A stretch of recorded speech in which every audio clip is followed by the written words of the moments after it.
ನಮಸ್ಕಾರ. ನಾನು doctor Vijeth BT ಅಂತ ಇಲ್ಲಿ ಸರ್ದಾರ್ ವಲ್ಲಭಭಾಯ್ ಪಟೇಲ್ ನಗರದ ಫೋರ್ತ್ ಕ್ರಾಸ್ ನಿವಾಸಿ ಆಗಿರ್ತೇನೆ. ಇಲ್ಲಿಗೆ ಬಂದು ನಾವು ಆಲ್ಮೋಸ್ಟ್ 9 to 10 ಇಯರ್ಸ್ ಆಗಿದೆ ಈ ಲೇಔಟಿಗೆ ಬಂದು. ನಾವು ಬಂದಾಗಿಂದನೂ ಇಲ್ಲಿ ನೋಡ್ತಾ ಇರೋದು ಏನಂದ್ರೆ ಮೇನ್ ಪ್ರಾಬ್ಲಮ್ಗಳೇನೆಂದರೆ ರೋಡು ಮತ್ತು ನೀರು.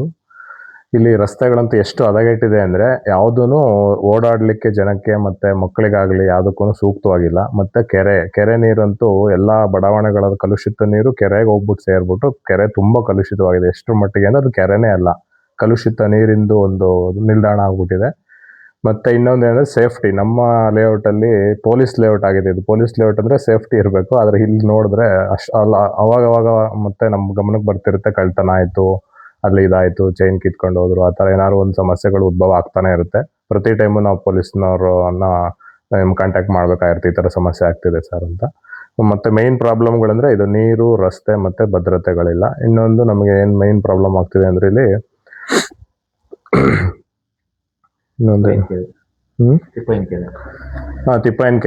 ಕೆರೆಗೆ ಇಲ್ಲಿ ಸುತ್ತಮುತ್ತ ಹಲವಾರು ಬಡಾವಣೆಗಳಿದಾವೆ. ನಮ್ಮ ಇನ್ಕ್ಲೂಡಿಂಗ್ ನಮ್ಮ ಬಡಾವಣೆ ಒಂದು 2,000 ಮನೆಗಳಿದೆ, ಪ್ಲಸ್ ಅಕ್ಕಪಕ್ಕದ ಬಡಾವಣೆಗಳು, ಚಾಮುಂಡಿ ಬೆಟ್ಟದ ಹತ್ರ ಇರೋ ಬಡಾವಣೆಗಳಾಗಲಿ, ಆ ಕಡೆ ಆಲ್ನಳ್ಳಿ ಬಡಾವಣೆಗಳು, ಎಲ್ಲದು ಕಲುಷಿತ ನೀರು ಈ ಕೆರೆಗೆ ಬಂದು ಸೇರ್ತಾ ಇದೆ. ಕೆರೆ ನೀರು ತುಂಬ ಕಲುಷಿತವಾಗಿದೆ. ಅದನ್ನು ಯೂಸ್ ಮಾಡೋಕ್ಕಂತೂ ಯಾವುದೇ ಕಾರಣಕ್ಕೆ ಸಾಧ್ಯ ಇಲ್ಲ.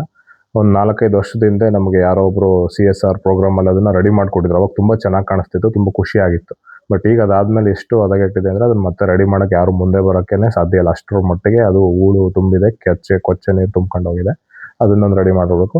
ಅದಕ್ಕೋಸ್ಕರ ನಮ್ಮ ಲೇಔಟ್ನ ಅಂದರೆ ಇಂಟ್ರೆಸ್ಟೆಡ್ ಇರೋರು ಮತ್ತು ಅದಕ್ಕೆ ಲೇಔಟ್ನ ಚೆನ್ನಾಗಿ ಬಗೆಹರಿಸಬೇಕು ಸಮಸ್ಯೆಗಳನ್ನ ಅಂತ ಹೋರಾಡ್ತಿರೋಂಥ ನಮ್ಮ ಸರ್ದಾರ್ ವಲ್ಲಭಭಾಯ್ ಪಟೇಲ್ ನಗರದ ಕ್ಷೇಮಾಭಿವೃದ್ಧಿ ಸಂಘದಂಥ ಲೋಹಿತ್ ಅವರು, ದೇವಪ್ಪಾಜಿ ಅವರು ಮತ್ತು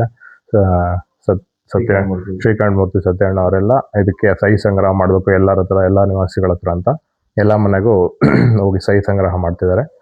ಇದಕ್ಕೆ ನಮ್ಮ ಬಡಾವಣೆ ಎಲ್ಲ ನಿವಾಸಿಗಳು ಸೇರಿ ಇದಕ್ಕೆ ಒಗ್ಗಟ್ಟಾಗಿ ಹೋರಾಟ ಮಾಡಬೇಕು. ಯಾಕಂದರೆ ಇದು ಹಲವಾರು ಸರಿನೂ ಇದನ್ನು ತಗೊಂಡು ಮುಂದೆ ಹೋಗಿ ಮತ್ತೆ ಕೆಲಸ ಆಗದೆ ನಾವು ಹಿಂದೆ ಉಳಿದಿದ್ದೀವಿ. ಆದರೆ ಈ ಸರಿ ಮಾತ್ರ ಎಲ್ಲರದ್ದು ಸಹಿ ಸಂಗ್ರಹ ಮಾಡಿ ಎಲ್ಲ ಮೇಯ್ನ್ ನಮ್ಮ ಸಚಿವರಾಗಿರ್ಬೋದು, ಮತ್ತು MLA ಶಾಸಕರಾಗಿರ್ಬೋದು, ಜಿಲ್ಲಾಧಿಕಾರಿಗಳಾಗಿರ್ಬೋದು, ಸಂಬಂಧಪಟ್ಟ ಪಟ್ಟಣ ಪಂಚಾಯತಿ ಆಗಿರ್ಬೋದು, ಅವ್ರಿಗೆಲ್ಲರಿಗೂ ಇದನ್ನು ಗಮನಕ್ಕೆ ತಂದು ನಾವೆಲ್ಲರೂ ಒಗ್ಗಟ್ಟಾಗಿ ಹೋರಾಟ ಮಾಡಿ ಇದನ್ನು ಬಗೆಹರಿಸಬೇಕು ಅಂತ ನಾನು ಎಲ್ಲರಲ್ಲೂ ಕೇಳ್ಕೊತೀನಿ. ಎಲ್ಲರೂ ಸಹಕಾರ ಕೊಡಬೇಕಾಗಿ ನಾನು ಈ ಮೂಲಕ ಕೋರ್ತಿದ್ದೇನೆ.